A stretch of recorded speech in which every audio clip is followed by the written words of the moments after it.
Hello everybody, my name is Justin and today I'm going to show you why I'm mad at today's AAA video game companies that produce and release AAA titles. So this is a title made by Valve. For those of you who don't know, Valve utilized their own in-house engine called Source, right? It's called Source Engine. Counter-Strike 2 was made in Source 2. And I will very quickly show you why Source Engine is one of the best video game engines for performant and beautiful games. So basically, how Source Engine works is that it is built around light maps. What are light maps? Light maps is when you calculate the second bounce of lights that come from direct lights in order to calculate indirect lighting, and bake it into textures so that it's not computationally expansive to render. Now, Source 1 did that with the in-engine lighting system, which was pretty bad, but Source 2 has path tracing introduced, and so whenever you bake in lighting for a Source 2 game, it utilizes path tracing to calculate the correct indirect lighting. It uses path trace global illumination, right? So you got the normal not ray trace lighting, which is the direct lighting from the sun and other lights in the level, and then you got path tracing, which is used to calculate the correct indirect lighting and then bake it into textures so that the lighting looks as realistic as it can look, right? And also Source 2 engine has a path tracing preview mode, Counter-terrorists win. There you go. How the level lighting looks compared to traditional real-time path tracing. Now, I'm not sure if it uses path tracing whenever you bake in the lighting in textures. I think it uses normal ray tracing in Source 2 and not path tracing. And then you have the path tracing mode to compare it to path tracing. I'm not too sure, but something around that. And Source Engine, Source 2 engine especially, uses some pretty cool effects that I want to show you guys in the fountain. Okay, they removed the water from it. Bruh. Now I can't show you guys what I was talking about. They changed the map. Alright, doesn't matter. I'll go down to the water area. An overpass.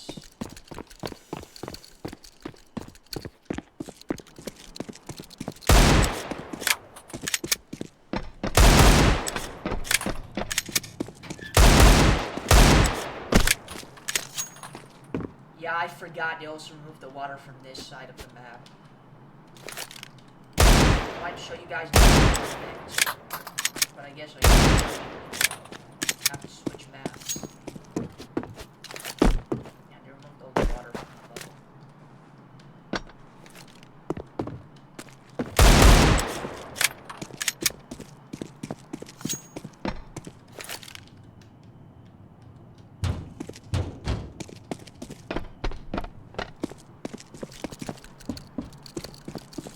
Yeah, hold on guys, I need to switch to a map that has water on it.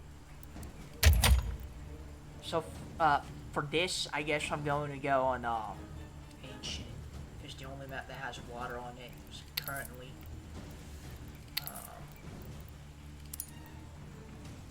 Agency doesn't have any water. Oh, Anubis has water, but Ancient.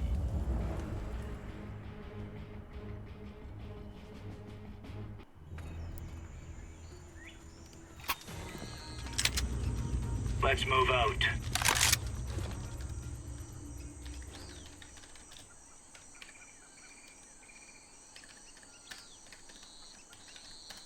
Counter-terrorists win. Good stuff. Alright. I don't know what I have the P50. I usually have the USP equipped, yeah. Are we rushing in? Or are we going sneaky beaky like?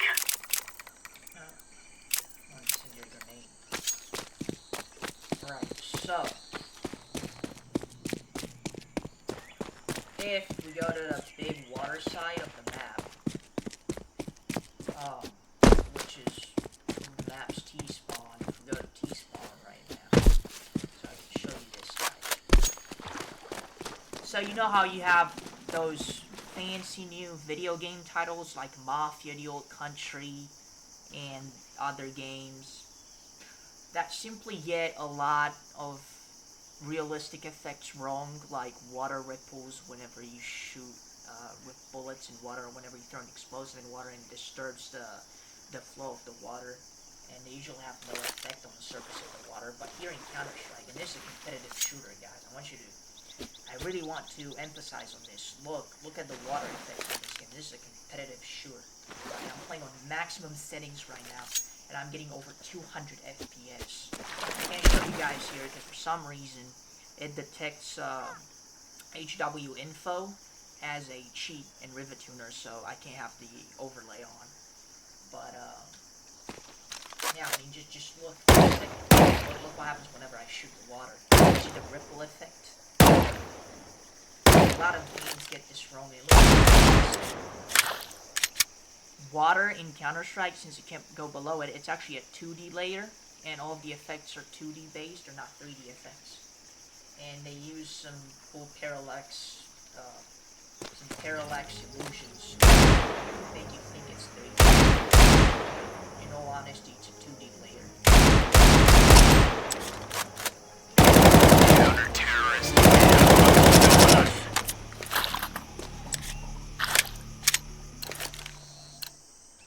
Right? And if I Right, go lads. there again, What on? I'll show you guys how smokes work as well. So smokes in this game are volumetric. They actually have, the smoke itself acts like a volume. And so it fills every spot like it should.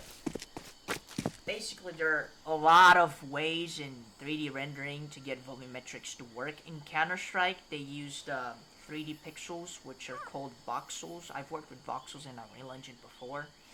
The thing is, voxels are pretty computationally expansive, so how they did it in Counter-Strike to minimize the effect that they have on people's graphics cards, and so that you can play the game on pretty cheap hardware, is that they made the voxels really big, and that can be quite an issue. I'll show you guys this right now. I'll show you the next one. Throwing smoke. See how it fills up a volume and it goes through like the gaps in objects. Here it goes through the gap of the text. So that's just the voxels. They can they detect whenever a voxel. But the problem is they're pretty big. A voxel is like this size for smokes. And I'll show you why it bugs out, and why you should have very small voxels in just a second. So you saw how it filled up around the object and didn't face through the object because it's voxel based. And now you can I don't know, smoke and show you what I mean. Just look at how accurate the lighting is, because it has baked-in lighting, and a lot of games could get lighting in, like Mafia: The Old Country, right? It runs bad, it uses lumen. Why not opt for a light map solution? Now, I'm not sure how Easy peasy works, lemon squeezy. but I'm pretty sure you can implement your own plugins in, so you can do whatever you want. Go. And so developers should opt to change the engine to make it better for their specific game. Mafia: The Old Country, it's a game that focuses on its story. It doesn't focus on its gameplay, and so the gameplay is not that good. But in Mafia, the lighting utilizes Unreal Engine 5's lighting, which is Lumen, which is a semi-ray tracing method of calculating global illumination and specular lighting. And it's just terrible. It's slowing down computers for no reason. You could just, I don't know, use it for games with dynamic cycles, like Dying Light, games like that, and just not use it for games that don't have a dynamic day and night cycle. So like here, for example, I'll show you the problem with smoke. I'm going to throw a smoke in this tunnel, and because the voxels are too big, it will show up pretty quick. Laying down And smoke. if I throw it, it fills the spot pretty well, right? And whenever you're playing, you're like, yeah, it does. It works. But the problem is, you can't see this without no clipping, but I'll no clip. Wait, just to show you guys. I didn't. Oh, I'll no clip the next round because of smoke.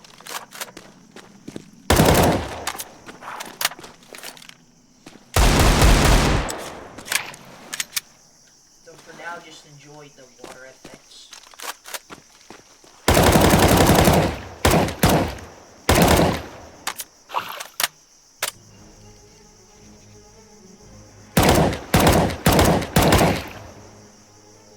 And look how the water splashes on my gun whenever I shoot.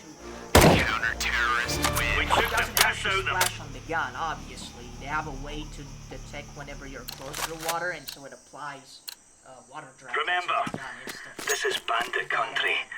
Shoot everything that moves. Yeah, I spawn in with my knife and other weapons, and my own character's outfit dripped in water. Why? Well, this was a map choice because this map takes place in the jungle. And in the jungle, it rains a lot. Look at the clouds moving in the sky. This is a competitive shooter, guys. I want to emphasize a lot on that in this video. It's a competitive shooter. It's not meant to look good. And look what Valve did here. This is incredible. This is beyond incredible. This is amazing.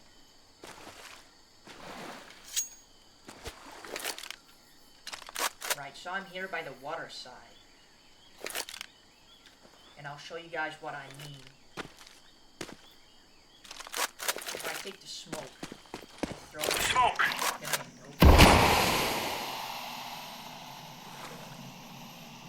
See how it flips through parts of the map? This is the top of the tunnel. You see how it I can also shoot through it. Now, this isn't an issue whenever you're playing. And it also flips like through. However, because the voxels get outside the map's boundaries, and they do this, I told you again, because the voxels are too big. There might be holes in the map. If they release a new map, it might be semi-broken and they need to patch some places. And so you can have the smoke fall off the map because of this. Or go into small little crevices that are not even inside of the Counter-terrorist win. Right on. which is terrible for the game. But Valve can't fix this. Because if they make the voxels smaller, that means a single smoke will have multiple voxels. And more voxels means whenever somebody smokes a certain place, your FPS will drastically lower. And this game already has a frame rate issue. With decals and the blood effect. Decals, if you shoot a lot of bullets, impact FPS. The muzzle flash of the gun, whenever you shoot, also impacts FPS. Whenever a player drips blood, it impacts the frame rate. It's honestly... I mean, I don't see how they can fix this. And a lot of people say fix Counter-Strike 2. Well, you really can't fix it, because it's a problem with the game's effects. The blood dripples on the ground whenever you shoot a player really impact FPS. So if you're fighting somebody, your frame rate will drop below 100 FPS all the time because blood gushes out of the person. It's too realistic. I guess you could optimize the effect better, but I don't know how well that'd go. I'm not a game developer, so I don't know. But where the game is right now, it's pretty good. I'm not gonna lie to you guys, it's amazing. It's smooth, feels good to play. You don't need a good computer to play this. I don't have an RTX 59. Look how beautiful it looks. There are games that have lighting that looks drastically worse than how it looks in this game, because in this game, it has ray trace lighting baked in. It uses a form of ray tracing to calculate the correct light bounce. To use a form of RT global illumination. To compare it to the path tracing. Counter-terrorist win. We're in the clear, lads. It does the job pretty well. Calculates the correct path of Move it. indirect lighting, bakes it into the texture. It's amazing. It's honestly amazing. Now, not all lighting is baked in. So the light from the sun, I mean, it looks like it's in the sky, but it's actually somewhere here, and you can change the direction where it shines. Anyway, so this lighting here, this is not baked in actually. However, indirect lighting, where it bounces off to other things, like see how the light here bounces off the light from the sun. Or is it? Oh yeah, it shines through here, and then it bounces off into the distance. Right? See, this is the baked-in lighting I was talking about. It's baked into the texture. How well it looks.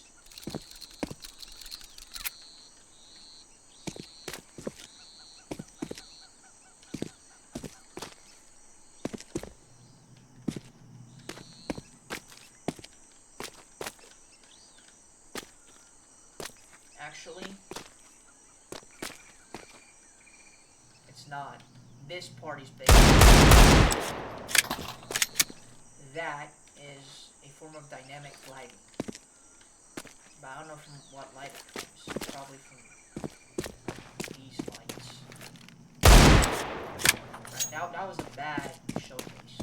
I'll find a different spot to show you guys. Here. Yeah, the light bounces off the wall and it hits other objects.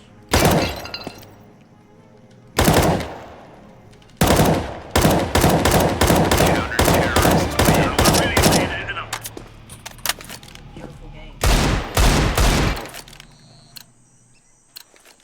Come on, chop It's chop. honestly amazing what Valve was able to make. If we add bots in here, I'll show you why the game lags in just a second. Let's add bots. Counter-terrorists win. There you go.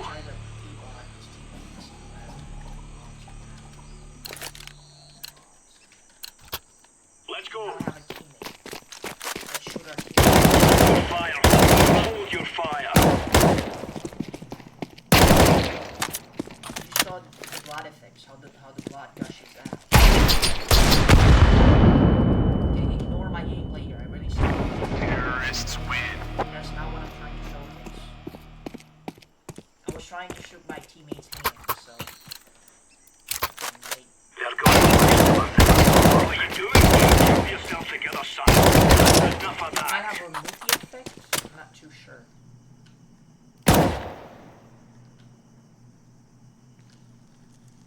It's not as effective now, but you can see bullet holes. How to model.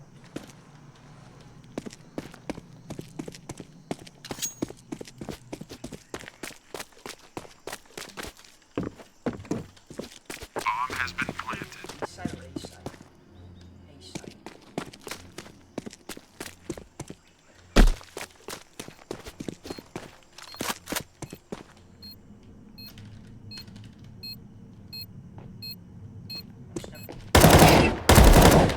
One headshot didn't kill it. Diffusing. She's good, I'm dead. Defused it.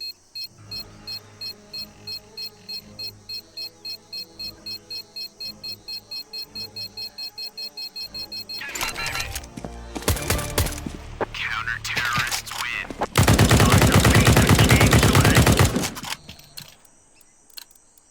Remove any doubts in your head. Us or them. Oh.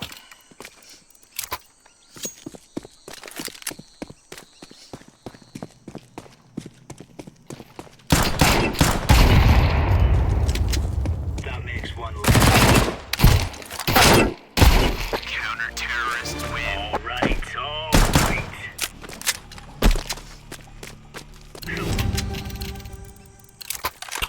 We are out of here.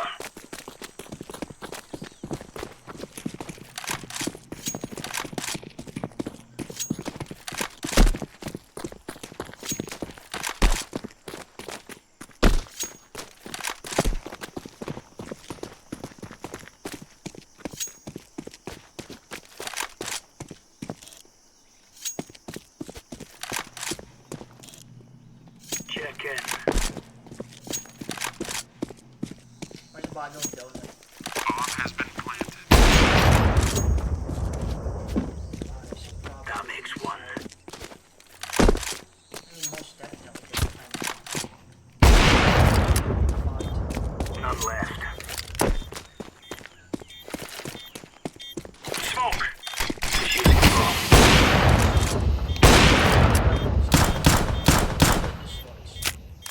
Defusing. It's a very modernized title, and it runs well. Bomb has been defused. It doesn't run like an Unreal. Counter-terrorists win.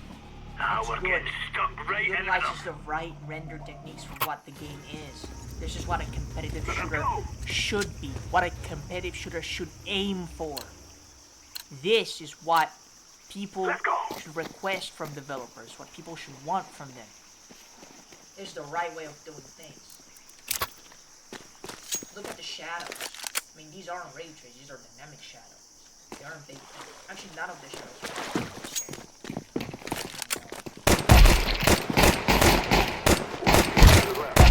Terrorists win. You have few Pacific ruins. Feels good. Play. Let's go.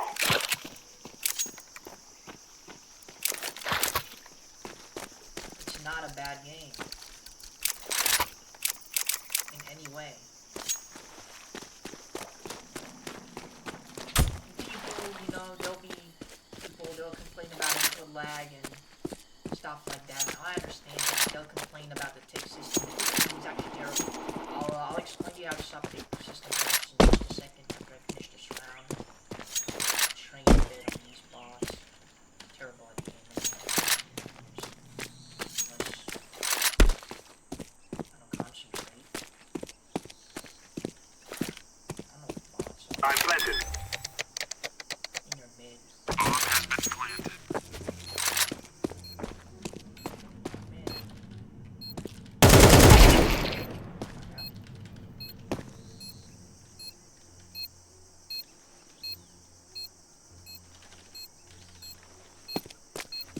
What's the other bot? Terrorists win. Yes, yes, yes. Right, so what I want to talk about real quick is Subtick system.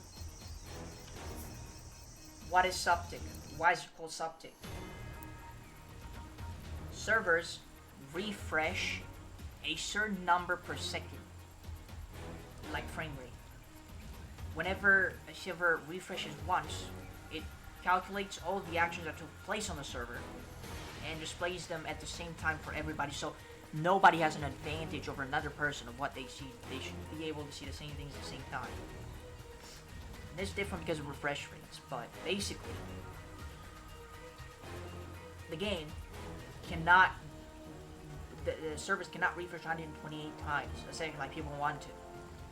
That's too many times. It creates lag. That means it refreshes once every, like, I don't know, 5-6 milliseconds. I'm not too good at calculating from the frame time. And 64, it's slightly better than 60 milliseconds. Once every 60 milliseconds. Calculates the logic, the game logic, or server logic, however you want to call it. I'd like to call it game logic. How does Subtick work? It refreshes once every 60 milliseconds, just like 64 tick. But it lags the action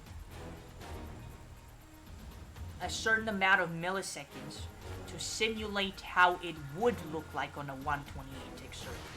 So game logic is actually calculated at 64 frames per second, but it lags it behind to simulate 128 frames per second, if that makes sense.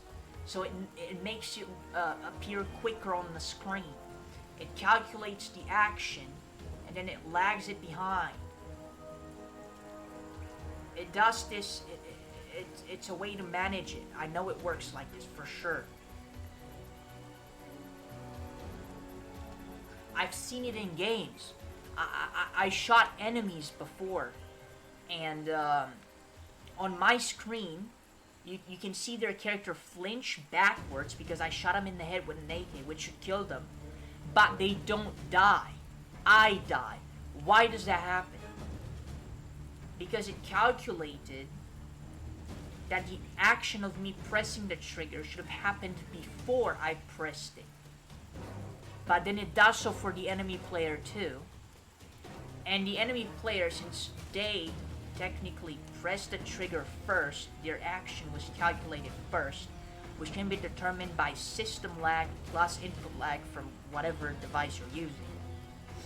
They did it before, and so it lagged my action of shooting him in the head on 64 tick, made it look like on 128. It lagged it behind, gave him the kill, because they pressed the trigger first. That's how Subtick works. It lags the actions behind, make them look like they would look like on 128 tick servers. Why are they doing this? So the game runs better, first of all, for people on trash computers. Not only that, networking increases. So networking, the in-game networking would be heavier on your components, which would cause lag, obviously. Would be harder for people to host servers, and whenever you host a server, you can calculate game logic at whatever frame rate you want, really, doesn't matter. But Subtick is better because you can host a 64, it makes you look like 128 too.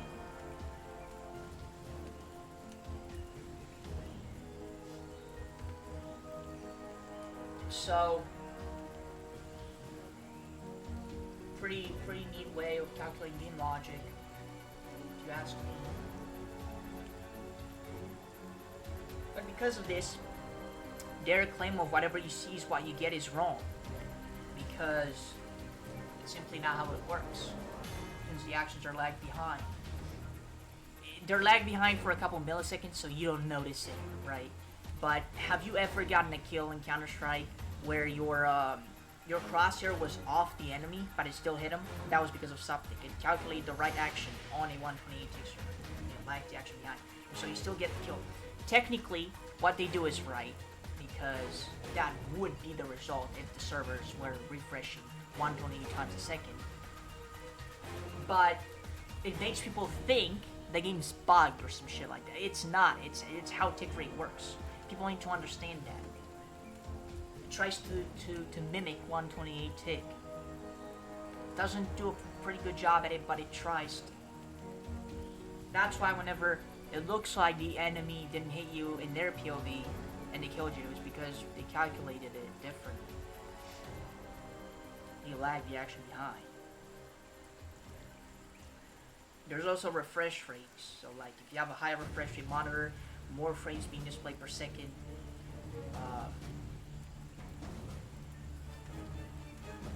Because more frames are displayed per second, the movement would be smoother. And so in a place where the last frame you see on your screen would not reveal the enemy, on a high refresh monitor it would reveal slightly more of the enemy because more frames can get into a certain amount of milliseconds. Right, so 240 FPS, often referred as 1 millisecond frame. It's not 1 millisecond, it's like 2 milliseconds, 39 or some shit. Like I said, I don't know how to calculate the right frame time depending on the frame rate, but it's more like that. And also I'd like to cover another common misconception that people have, which is that if you have a 60 Hz display, you should play at 60 FPS. Don't go for more FPS. Not true, guys. Stop telling people to cap their frame rates. Why? It doesn't matter. You're not using VSync to cap your frame rate. The higher your FPS, the better frame time you will have. The better input lag will be. Why? Input lag doesn't actually affect it. Frame time latency, it affects it. What is input lag determined by in a video game? Any application, whenever a display displays an image. When does the image change on the screen? Well, it does so after the period, which is your system latency, which is your frame time latency. So it's frame time latency plus input lag equals the amount of time it takes after you click a button for the display to register the input for the system to register the input and for the display to display the action on the screen. It's system latency plus input lag. And so it technically displays everything sooner. If you're getting 500 FPS on a 60 Hz screen and you're playing like that versus capping at 60, it will be a smoother experience because you get to see a sooner frame that was rendered by the GPU. I'll draw it for you guys so you can see. Let me quit Counter-Strike real quick.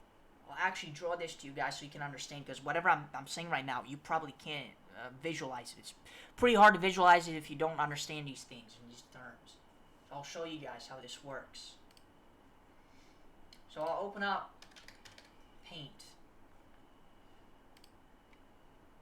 Right, so basically how this works is this way. You have a segment.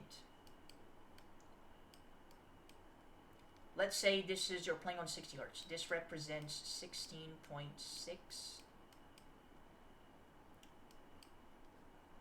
0.66666, it goes to infinity. ms. Milliseconds, right? This is a 60 millisecond interval, and this goes forward and forward, doesn't matter, right? These are the frames the GPU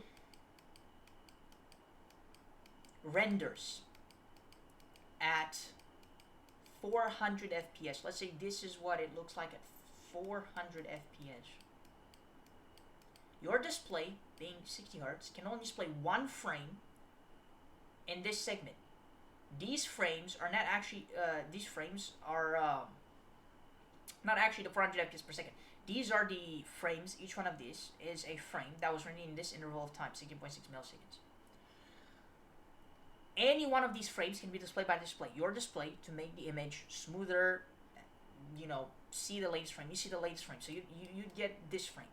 If your GPU was to render 60 FPS, because you cap it, 60 FPS per second, it would look like this. These would be all of the frames rendered, right? A lot less. So the frame you'd see is this one. Look at where this is positioned compared to this one. The last frame you'd see on your screen is this one versus this one. So this one is older than this one. This one's sooner. Even though you're on a 60 Hz display, you get to see a newer frame that was rendered by the GPU. Does this help you? It does. How greatly? Well, it would be a much bigger difference to have all of the frames displayed. But just seeing the last frame being a sooner frame rendered by the GPU could give you an advantage. Is it a big advantage? No. As you can see from this, barely noticeable. Do you want it? Yes, human reaction time is well above 60 milliseconds. You need a lot more to react. But you could potentially see very slightly more portion of the enemy. Smoothness technically will be identical because identical in the regard that you only see 60 frames per second, and so an enemy would move from I don't know, this place to this place to this place. This is 60 FPS, right? 60 versus 144. It would move from this place to this place to this place to this place to this place to this place to this place in a couple of seconds. Of course, let's say it's 144 FPS, right? This would give you a bigger advantage than seeing a frame that happened a little bit sooner. Let's say this is 60 FPS capped, right? This cap from capped, and let's do 60 uncapped. I really suck at drawing with a cursor, with a mouse. Anyway, 60 uncapped would look, you'd see a sooner frame, so it would be more like this.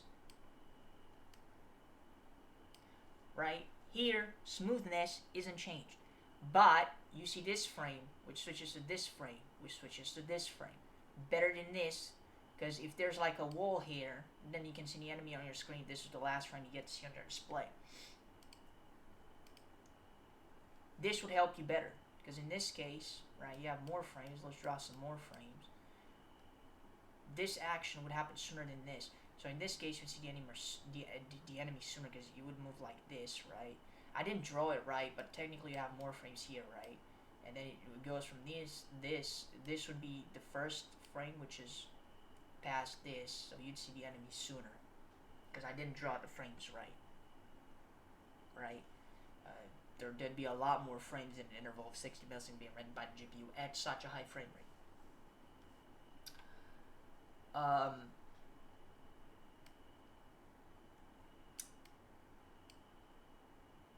So yeah, guys, you need to understand this. Very important to understand.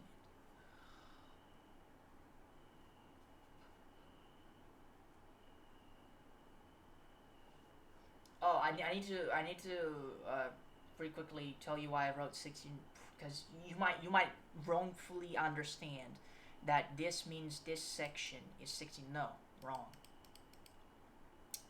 This section would represent a second. This would be 1 second. Right? These would be all the frames being displayed. They're being displayed. 1 frame at 60 FPS capped would mean the GPU renders 1 frame every 16 milliseconds. This is a 1 second interval, 1 second segment.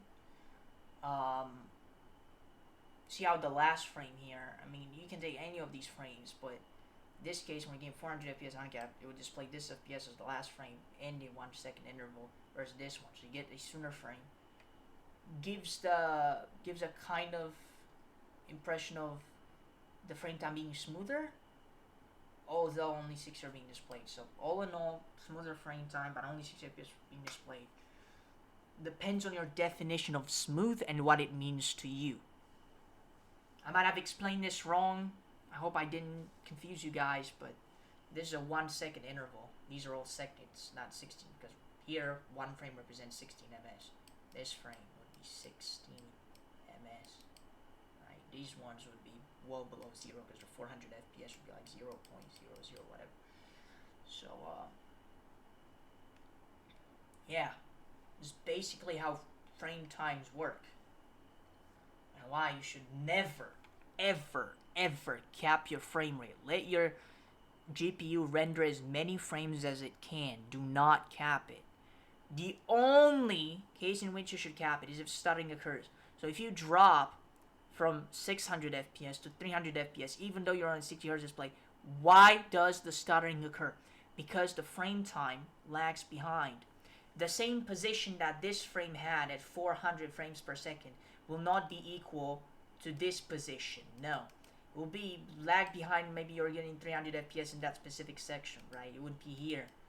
If the distance is too much, like over here, your display cannot display this frame because it's too soon for it to display, because we're working in intervals of time when your refresh rate can display the frame, and because it happens here and it can't display it, and it's very inconsistent. The frame time lags. There's a lot of lag, right? It lags, isn't smooth. Your entire image freezes because it can't display the next frame, because there aren't any frames here to display, and you can't display this one because you can display once every time the image refreshes of the display. Too soon, right? The entire image freezes, and you get to see the next frame when the monitor refreshes again in the interval of milliseconds that it usually refreshes in.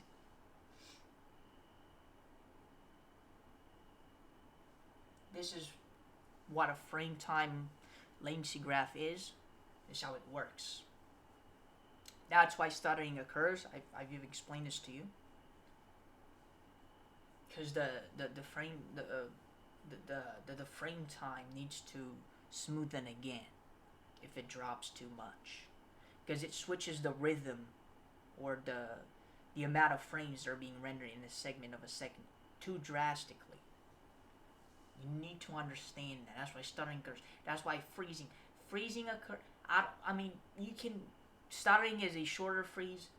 Longer freeze, it would be decimal, like your components would just freeze, right? Like your GPU would not respond. That's what I'd consider a freeze, right? Usually you can drop from like 5,000 FPS to 20 FPS. It would not be a freeze.